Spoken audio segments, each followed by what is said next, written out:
Israël, selon les passages de Ésaïe 54:5, 62:5, Malachie 2:11, Apocalypse 21:2, était appelée l'épouse de Dieu.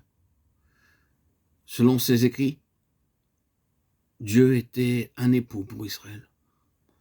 Et nous remarquons que bien qu'Israël ait été littéralement un homme, il était très souvent présenté sous la forme féminine. Ce n'est pas lui, mais c'est elle qui a été infidèle à Dieu, en tant qu'épouse. Il avait racheté Israël par le sang précieux pour qu'il soit son épouse. Nous avons vu que la Pâque avait été une alliance de mariage. Et Jérémie, au chapitre 31, dit que lorsque cette alliance fit sortir Israël de l'Égypte, Dieu le prit par la main et devint pour lui un époux. Le sang de l'agneau de la Pâque était le sang d'une alliance de mariage entre le Seigneur et Israël. Cette nuit-là, il unit Israël à lui-même.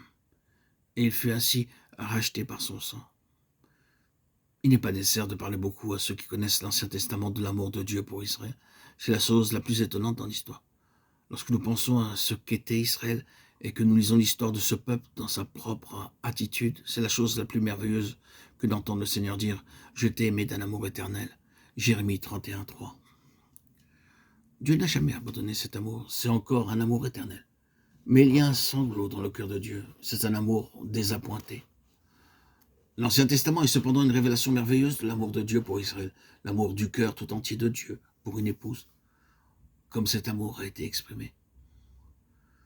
Vous voyez la protection merveilleuse dont Dieu entoura Israël. Il le protégea tout au long du chemin, il lui donna la nourriture et le vêtement, et il nous a dit qu'il le conduisit sûrement. L'amour tendre, prévoyant, protecteur de Dieu, se retrouve partout dans l'Ancien Testament. Quelle était la pensée et l'intention de Dieu en s'unissant à Israël?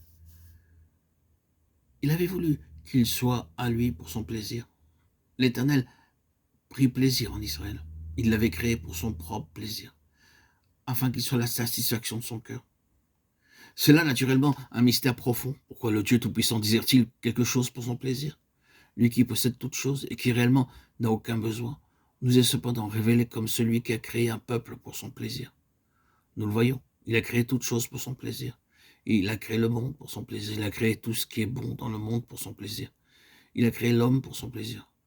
Et tout cela s'est éloigné de lui. Il dit donc, je vais recommencer. Et il leva les yeux. Son idée était qu'Israël lui apporte de la satisfaction, alors que tout l'avait désappointé.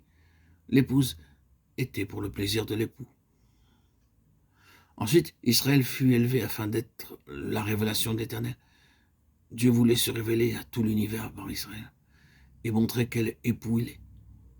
Nous ne pouvons naturellement pas ramener tout cela à la vie actuelle et journalière, mais nous pouvons comprendre quelquefois par l'épouse elle-même ce qu'est son mari. Lorsque nous la regardons, que nous voyons comment elle est soutenue et soignée, nous pouvons dire « Elle doit avoir un époux très bon ». Oui, c'est le rôle d'une épouse. La pensée divine est précisément cela.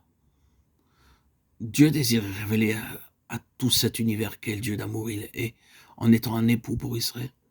Israël avait été élevé dans le langage du Nouveau Testament pour annoncer les vertus de celui qui vous a appelé des ténèbres à sa merveilleuse lumière.